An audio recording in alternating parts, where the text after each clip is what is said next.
आज का लेक्चर हमारा अर्थक्वेक पर बेस है।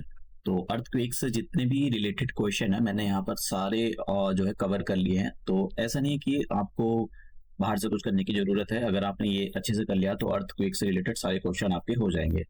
जनरली अर्थक्वेक में ज्यादा टाइप के जो क्वेश्चन पूछे जाते हैं, किस टाइप के क्वेश्चन पूछे जाते हैं, वो मैंने सारे ऑलमोस्ट कवर कर लिए। पीसीएस, देखो पीसीएस में जिस टाइप के क्वेश्चन पूछे जाते हैं मैंने वो सारे ऑलमोस्ट यहाँ पर कवर कर लिए हैं। और अगर यूपीएससी का एग्जाम हो तो उसमें जो फैक्चुअल चीजों पर कम ध्यान देता है, वो जो चीजों का एनालाइज करना, कॉन्सेप्चुअल बेस्ड क्वेश्चन, उन पर ज्यादा ध्यान देते हैं। तो पीसीएस में किस टाइप के क्वेश्चन पूछे जाते हैं मैंने ऑलमोस्ट यहाँ पर सारे कवर कर लिए। अब ये अर्थक्वेक जो हम यहाँ पर पढ़ेंगे, ये अर्थक्वेक होता क्या है। देखो, डिस्टर्बेंस ऑफ द प्लेट, हमारी जो अर्थ है। देखिए, मैं आपको अर्थ के जो स्ट्रक्चर के बारे में दिखाना चाहता हूँ। आपको अगर अर्थ का स्ट्रक्चर समझ में आ गया तो आप इसको अच्छे से और मतलब बिल्कुल अच्छे से समझ पाओगे।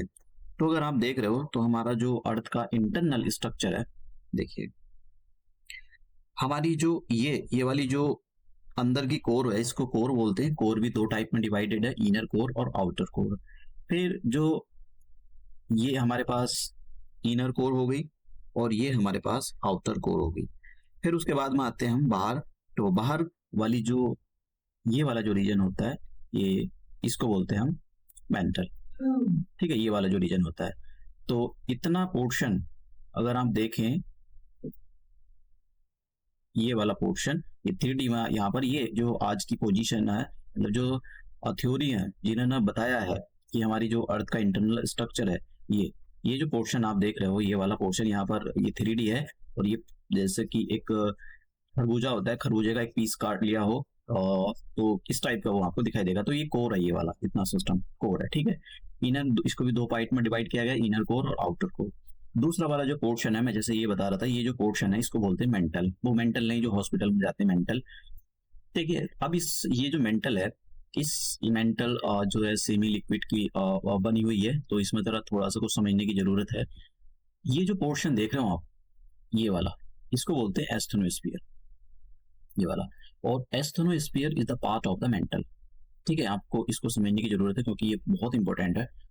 फिर उसके बाद में ये वाला जो पोर्शन आप देख रहे हो, ये वाला पोर्शन, ठीक है, ये भी मेंटल का ही पार्ट होता है। ये वाला जो पोर्शन देख रहे हैं, ठीक है। देखो, ये जो पोर्शन है एस्थेनोस्फीयर, ये भी हमारे पास उसी का पार्ट है। और इससे ऊपर वाला जो पार्ट होता है, ये भी हमारे पास मेंटल का पार्ट होता है। तो मेंटल का ये वाला पार्ट, देखो एस्थेनोस्फीयर होता क्या है। एस्थेनोस्फीयर जो होता है, इसमें मैग्मा भरा हुआ है। मैग्मा का मतलब मोल्टन मटेरियल। जैसा आप ये देख रहे हो, ये जो लाल लाल कलर का है ना, ये सब मैग्मा है। तो ऊपर वाला जो ये वाली जो लेयर होती है, ऊपर वाली, ये सेमी लिक्विड फॉर्म में पाई जाती है। ये वाली जो लेयर होती है, दैट इज द एस्थेनोस्फीयर, ऊपर वाली। और इसमें जो लावा है, जिसको आप जैसे देखिए, मैंने आपको पिछले वाले लेक्चर में बताया था, मैग्मा जैसी सरफेस पे आता है उसको लावा बोलने लगते हैं। तो ये ऐसे गोल गोल ऐसे घूमते रहते हैं, ऐसे ऐसे घूमते रहते हैं, चक्कर काटते रहते हैं। इधर एक ये सर्कल घूमता रहता है, इनको कन्वेक्शन करंट बोलते हैं। ऐसे घूमती रहती है हमारी अर्थ के नीचे।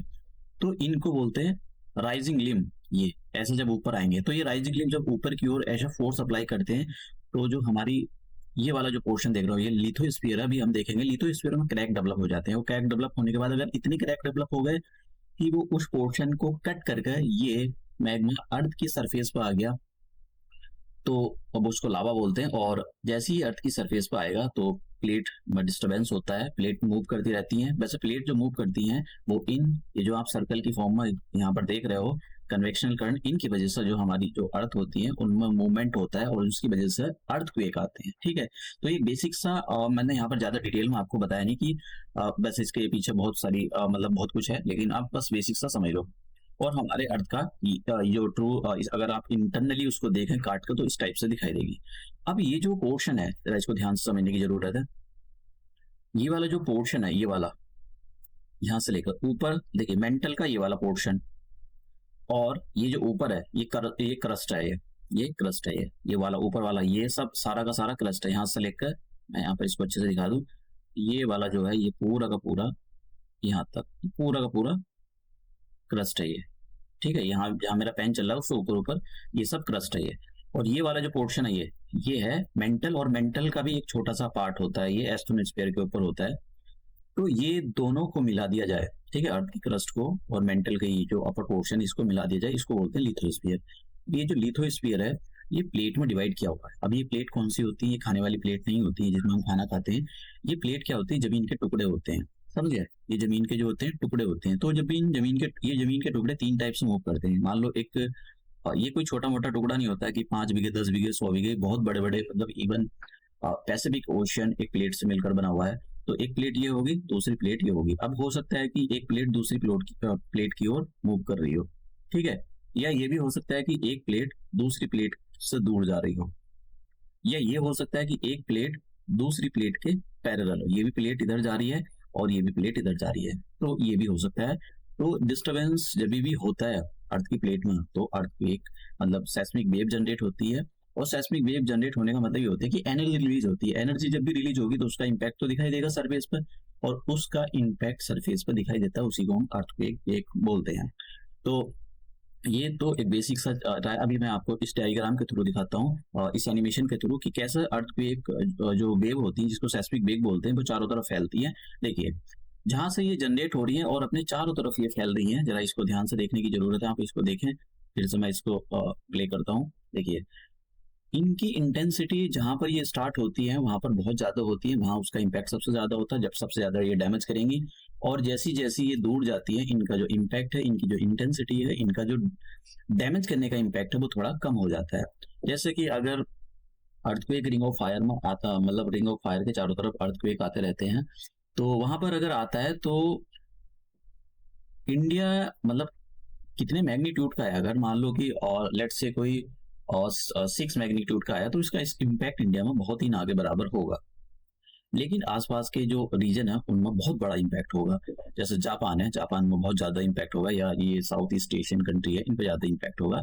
तो जो पास का रीजन होता है उन पर। अब देखिए यहाँ पर कुछ चीजों की टर्मिनोलॉजी जनरली इन्हीं से क्वेश्चन पूछे जाते हैं कि भाई फोकस क्या होता है, हाइपोसेंटर क्या होता है, एपिसेंटर होता है क्या है।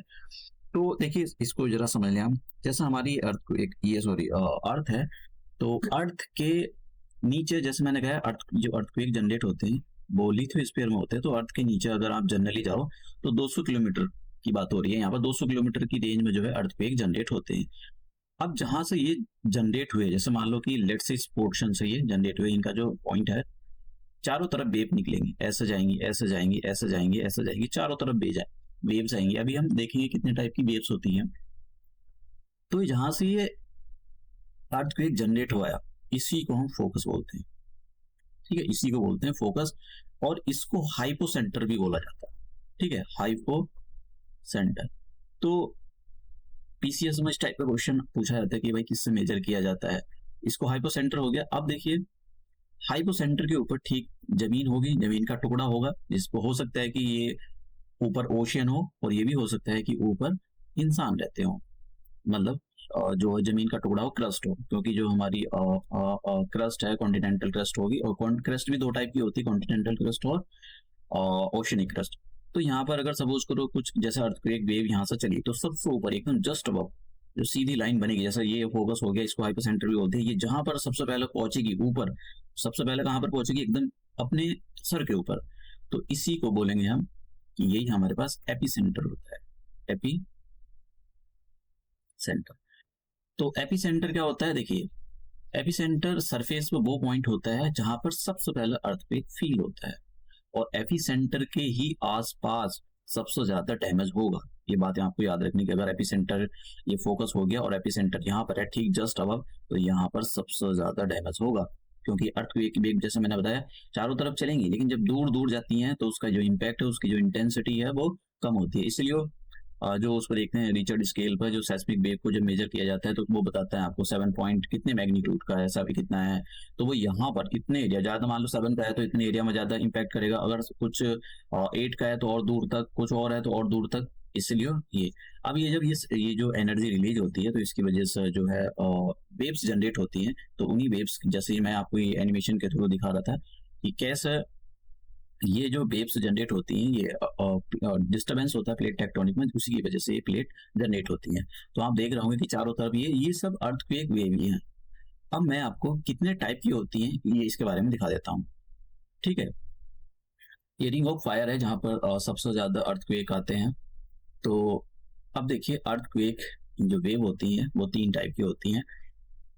सेस्मिक वेव इनको बोला जाता है, तो इसको पी वेव या प्राइमरी वेव या फिर लॉन्गिट्यूडनल वेव, इनके नाम जरा थोड़े से आप देखो ये जो टॉपिक है ये जनरल साइंस के पॉइंट ऑफ व्यू से भी काफी इंपॉर्टेंट है।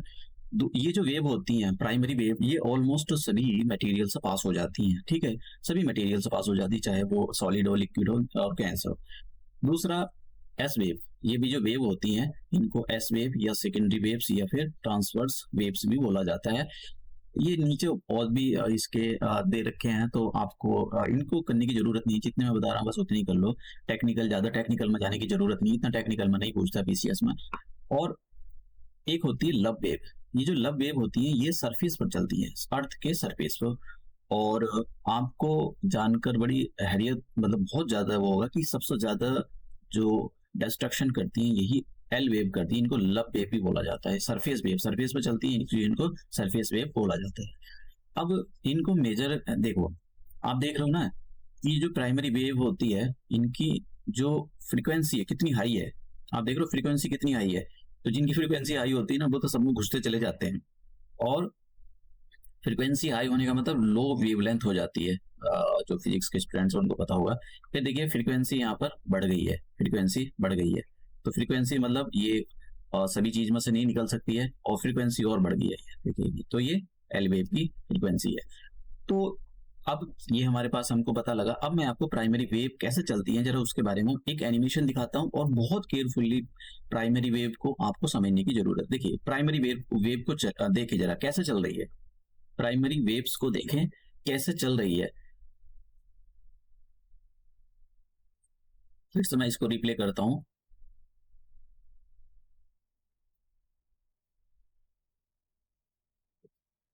तो यहाँ पर दो चीज आप इसके अंदर फील कर रहे होंगे कि एक जगह तो जो वेव है वो बहुत ज्यादा पास पास में हो गई है, ठीक है, जो मटेरियल बहुत पास पास में हो गया है, और एक जगह मटेरियल बहुत दूर दूर हो गया हुआ है। जैसा आप फिर से देखो, देखो आप देख रहे हो कि कैसे मटेरियल एक जगह पास पास में आगे की ओर मूव कर रहा है, और पीछे जो दूर दूर मटेरियल हो गया है। तो ये जो होती है प्राइमरी वेव्स की कैरेक्टरिस्टिक्स होती है। जो प्राइमरी वेव्स होती है उसके अंदर एक जगह कंप्रेशन हो जाता है, और एक जगह थोड़ा मतलब वो उसके जो पार्टिकल्स हैं वो अपने आप से थोड़े दूर दूर हो जाते हैं। प्राइमरी वेव किधर प्रोपेगेट करती है, देखिए जिधर वेव्स जा रही है उधर ही पार्टिकल्स मूव कर रहे हैं। जरा ध्यान से देखना कि वेव भी आगे की ओर मूव कर रही है, देखिए वेव भी आगे की ओर मूव कर रही है, वेव भी ऐसे जा रही है, देखो यहाँ पर दिखाते हैं वेव ऐसे जा रही है, तो वेव के साथ भी पार्टिकल, उसके साथ में जो पार्टिकल हैं वो भी इसी डायरेक्शन में मूव कर रहे हैं। यानी वेव की डायरेक्शन, जो डिस्टरबेंस हो रहा है उसकी डायरेक्शन, और पार्टिकल्स जो होते हैं उनकी डायरेक्शन सेम एक ही डायरेक्शन में होती है, दोनों की एक ही डायरेक्शन। तो आप देखें दोनों की एक ही डायरेक्शन है, इधर की ओर जा रही है ये, ठीक है। तो ऐसी जो वेव्स होती हैं उनको प्राइमरी वेव्स बोलते हैं, और इनकी जो ये जो सभी मीडियम से पास हो जाती हैं। सॉलिड में सबसे ज्यादा तेज चलती हैं, फिर उसके बाद में थोड़ा लिक्विड में स्लो हो जाती हैं, लिक्विड में स्लो हो जाती हैं, गैस में और भी ज्यादा स्लो हो जाती हैं। तो ये सभी मीडियम से ऑलमोस्ट चलती हैं। फ्रीक्वेंसी मैंने बता दिया हाई फ्रीक्वेंसी होती है, और अभी इसके उसके बारे में भी देखेंगे। देखिए ये जो प्राइमरी वेव्स होती हैं इनका जरा आपको थोड़ा सा समझने की जरूरत है। जैसे मैंने कहा कि ये जो हमारी ये कोर है, और ये ऊपर वाला जो पोर्शन है ये हमारा मेंटल है, ये वाला। तो अर्थ, ये जो यहाँ ये हमारा क्या है, ये हमारा हाइपोसेंट्रिक फोकस है, जहाँ से अर्थ की एक वेव जनरेट होती है। तो चारों डायरेक्शन में जाएंगी ये। तो देखिए ये जो है ये ऐसे जाती है, ऐसे यहाँ पर आएंगी और यहाँ तक आएंगे। पी वेव की बात बता रहा हूँ मैं, प्राइमरी वेव की। यहाँ चारों तरफ डायरेक्शन में ये फैल जाएंगी, यहाँ पर आएंगी। अब देखिए इधर आ रही है यहाँ पर। तो ये जो कोर है, कोर की बाउंड्री से ऐसे मुड़ जाती है, थोड़ी सी मुड़ती है, थोड़ी सी ये जो है डिफ्लेक्ट हो जाती है, ऐसा आएंगी। तो ये सरफेस पर यहाँ पर आपको सब जगह दिखाई देंगी। तो इतने पोर्शन में लेकर आपको पी वेव दिखाई देंगी। ये कम चांस है कि आपसे पूछा जाए, लेकिन आप कॉन्सेप्ट बिल्डिंग पर ध्यान दे जरा, हो सकता है कि मेन में पूछ ले। फिर जैसे ही ये जो प्राइमरी वेव है ये कोर के अंदर एंटर करती है, तो इनका जो पाथ है ना डिफ्लेक्ट हो जाता है। जैसे ऐसा आना, सीधी और सीधा आना चाहिए, देखिए एक तो वेव जो किनारे से निकल गई है, ठीक है, वो किनारे से निकल जाएगी। इधर भी देखे जरा आप, इधर भी किनारे से निकल जाएगी। लेकिन जैसे ये अंदर की ओर मैं यहाँ पर इसको, हाँ, जैसे ये अंदर की ओर आएगी तो ये सीधी नहीं जाएगी। जैसे यहाँ पर आई सपोज करो, तो ये बिल्कुल ऐसे नहीं आएगी, क्योंकि जैसे ये जो मटेरियल में इनकी जो स्पीड है, डायरेक्शन वो भी बदलती रहती है। तो जैसे ही ये वेव इस पोर्शन में आई, यहाँ पर इस पोर्शन में आई, क्योंकि इसकी जो डेंसिटी इनर कोर और आउटर कोर, इनमें डेंसिटी का भी डिफरेंस है और मटेरियल किस नेचर में मिलता है उसका भी डिफरेंस है। तो ये जो है इसकी जो डायरेक्शन और स्पीड दोनों बदल जाती है, वो ऐसे घूम कर आती है। और फिर जैसा इस वाले पोर्शन में जहाँ मेरा पेन चल रहा है, ये कोर है, कोर भी दो टाइप में डिवाइडेड है, इनर कोर और आउटर कोर। तो इसमें इसलिए इसकी जो स्पीड है उसमें भी चेंज आ जाता है और इसकी जो डायरेक्शन है उसमें भी चेंज आ जाता है। तो ये सीधी ऐसा आना था इसको, लेकिन मटेरियल में चेंज आ गया, तो मटेरियल में चेंज आने की वजह से इनकी जो डायरेक्शन है वो चेंज हो गई। तो इस वाले पोर्शन में, ये इस वाले पोर्शन से यहाँ से लेकर यहाँ तक पी वेव आती ही नहीं है सरफेस पे, ये पी वेव दिखाई नहीं देगी। इसलिए बोलते हैं कि ये जो जोन है इसको बोलते हैं हम P wave shadow zone. P यानी पी वेव का शैडो जोन, यहाँ पर पी वेव आती ही नहीं है। तो पी वेव फिर जब जैसे यहाँ पर इस पोर्शन में आएंगी ऐसे, तो वो मटेरियल जैसी इनर कोर से या आउटर कोर से बाहर की ओर निकलेंगी तो मेंटल में आएंगी, मेंटल में मटेरियल चेंज हो जाता है, तो अपनी डायरेक्शन भी और स्पीड भी चेंज कर लेती है। तो ये ऐसे मिलती है ऐसे, और ये दोनों साइड होता है, इधर भी। तो इस वाले पोर्शन में कोई भी पी वेव देखने के लिए नहीं मिलती, इसलिए इसको हम यहाँ पर बोलते हैं कि P wave shadow zone, P wave shadow zone होता है। और फिर जैसे ही वेव ये यहाँ पर आएगी तो इतने पोर्शन में आपको पी वेव दिखाई देने के लिए मिलेगी। तो ये आपको पी वेव के चलने की थोड़ी टेक्निकल है और मुश्किल भी है, लेकिन मुझे नहीं लगता कि शायद यहाँ से पूछेगा। लेकिन मेन में हो सकता है कि आपका जो मेंस होता है वहां पर पूछ ले, टाइप्स ऑफ द पूछ ले कि what is the primary wave, secondary wave. तब मैं आपको यहाँ पर इन पॉइंटों के बारे में बोलूंगा कि आपको इन पॉइंट को कोट करना चाहिए और कोशिश करनी चाहिए कि यहाँ पे ये जो डायग्राम है इसको आप बना दो। और ये जो इस टाइप से अगर आप थोड़ा सा डायग्राम बना देते हो तो एग्जाम जो होता है उसको थोड़ा सा एक अच्छे से समझ हो जाती है, और वो आपके जो मार्क्स है उसमें वैल्यू एडिशन हो सकता है। इस टाइप की देखो छोटी छोटी चीजें होती हैं लेकिन वैल्यू एडिशन कर देती हैं। अब बात करते हैं सेकेंडरी वेव। तो सेकेंडरी वेव को जरा बहुत ध्यान से समझने की जरूरत है, इसको समझे। सेकेंडरी वेव में होता क्या है कि सेकेंडरी वेव में पहले मैं आपको ये एनिमेशन दिखा देता हूँ, उसके बाद में आप देखना कि पार्टिकल्स, तो जो वेव्स होती है, जो डिस्टर्बेंस होता है वो आगे की ओर मूव करेगा और जो पार्टिकल्स हैं वो ऊपर नीचे मूव करते हैं। जरा आप इसको ध्यान से देखना, देखिए वेव्स आगे की ओर जा रही है और जो पार्टिकल्स है वो ऊपर नीचे मूव कर रहे हैं। ये फिर से मैं यहाँ पर दिखाता हूँ कि ये जो पार्टिकल्स है वो ऐसे ऊपर की ओर और नीचे की ओर मूव करते हैं, और जो वेव्स होती है वो आगे की ओर मूव करती है। तो दोनों के बीच में दोनों जो होते हैं एक दूसरे के परपेंडिकुलर होते हैं। तो इनकी जो ये सभी मीडियम्स जो है पास नहीं हो पाती, सॉलिड जो मटेरियल होता है उसी से ये पास होती हैं, लिक्विड और गैस से ये पास नहीं होती है। इनकी जो स्पीड होती है वो कंपैरेटिवली जो पी वेव्स होती हैं उनसे थोड़ी कम होती है। और देखिए ये काफी डिस्ट्रक्शन करती हैं, ठीक है। जो लव वेव्स होती हैं उनसे तो कम ही करती हैं लेकिन काफी करती है। क्यों? देखिए आपका कोई बिल्डिंग खड़ी हुई है, ये मान लो ये दीवार है, ये ठीक है, ये दीवार है, ये पूरी मान लो दीवार है। अब इसके अंदर से इस टाइप की वेव जनरेट हुई, किसी ने इधर से धक्का मार दिया, धक्का मारने का मतलब इसको डिस्टर्बेंस कर दिया, तो वेव्स तो ऐसे चलेगी। लेकिन जो ईंट है, ईंट ऊपर नीचे हो जाएंगी, ऐसे ऊपर नीचे हो जाएंगी। तो जिसकी वजह से ईंट जैसी ऊपर नीचे होंगी तो जो पूरा एक उनको मैकेनिकल सपोर्ट मिला हुआ है किसी भी मटेरियल की वजह से, तो वो पूरा का पूरा डिस्ट्रॉय हो जाएगा। अगर मटेरियल देखिए पी वेव भी इधर जा रही है, पार्टिकल्स भी इधर मूव कर रहे हैं, तब तो डिस्ट्रक्शन कम होती है। लेकिन अगर पी वेव्स इधर की ओर जा रही है, वेव्स इधर की ओर जा रही है और पार्टिकल्स ऊपर नीचे मूव कर रहे हैं, तब जो है डिस्ट्रक्शन काफी होता है। तो मतलब पूरा सिस्टम हिला देती है ये। अब देखिए आप इसको फिर से देखें जरा एनिमेशन को कि वेव्स किधर जा रही है, डायरेक्शन ऑफ द वेव्स, और पार्टिकल्स जो है यहाँ पर ये जो ग्रीन कलर से ऊपर नीचे पार्टिकल्स को मेंशन किया गया है। अब चलते हैं हम इसके जो शैडो जोन होते हैं उसके बारे में देखते हैं। देखिए फिर से ये एस वेव का जो है शैडो जोन है, एस वेव के शैडो जोन को आप देखें जरा। तो ये जो आप देख रहे हो इसको बोलते हैं हम फोकस, जहां से अर्थक्वेक की जो वेव होती है, जहां डिस्टर्बेंस जो है स्टार्ट हुआ है, और ये चारों तरफ चलेंगे। जैसे यहां तक जाएंगे, मैं यहाँ पर थोड़ा सा इसको अच्छे से समझने की कोशिश करें, इस पोर्शन में यहां तक और इस पोर्शन में यहां तक। तो यहाँ पर ये जो मैं पेन चला रहा हूँ यहाँ तक प्राइमरी वेव्स यानी पी वेव्स और सेकेंडरी वेव्स एस वेव्स दोनों के लिए देखने के लिए मिलते हैं यहाँ पर, ठीक है। प्राइमरी वेव्स और प्राइमरी वेव्स और सेकेंडरी वेव्स दोनों देखने के लिए मिलेंगे। जैसे मैंने कहा जब प्राइमरी वेव्स आती हैं तो वो ऐसा मुड़ेंगे, ऐसा आएंगे, ठीक है, मटेरियल में ऐसा, और वो इस वाले पोर्शन में देखने के लिए उनका मतलब इस वाले पोर्शन में नहीं मिलती है, केवल इस वाले पोर्शन में ही प्राइमरी वेव्स आती हैं। सेकेंडरी वेव्स का क्या होता है, क्योंकि देखो मटेरियल जो अर्थ है, अर्थ में जो मटेरियल है वो बदलता रहता है, उसकी डेंसिटी भी बदलती रहती है, तो डेंसिटी की बदलने से ये वेव्स जो है अपना रास्ता और डायरेक्शन दोनों चेंज कर देती हैं।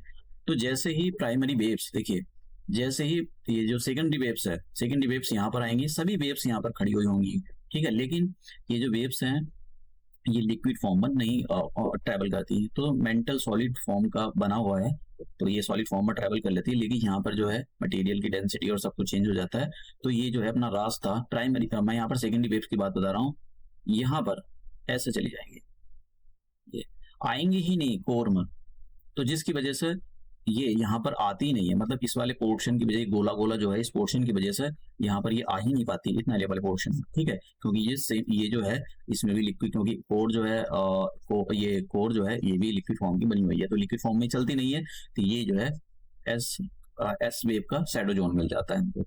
तो कितने डिग्री से लेकर कितने डिग्री तक मिला, मुझे नहीं लगता है कि शायद इस टाइप का क्वेश्चन पूछेगा, मैंने यहाँ पर और अच्छे से दे रखा है कि कोशिश की है कि आपको ये समझ में आ जाए। तो देखिए रिंग ऑफ फायर के बारे में देख लेते हैं। रिंग ऑफ फायर जो है ये एक वैसे मेन के पॉइंट ऑफ जो मेन है उसके पॉइंट ऑफ व्यू से काफी इंपॉर्टेंट है, इसको शॉर्ट नोट कुछ भी आ सकता है लिखने के लिए। तो देखिए जैसे आप इस डायग्राम को मैं आपको दिखा रहा हूँ, तो आपको इसको काफी चीजों को यूज करना चाहिए। इसमें ट्रेंचेस के बारे में भी पूछा जाता है, जैसा आपसे जापान ट्रेंच के बारे में पूछा जाएगा, कि मरियाना ट्रेंच के बारे में पूछा जाएगा कौन से ओशियन में है, ऐसा पूछा जाता है कौन से ओशियन में है, समझ गए आप।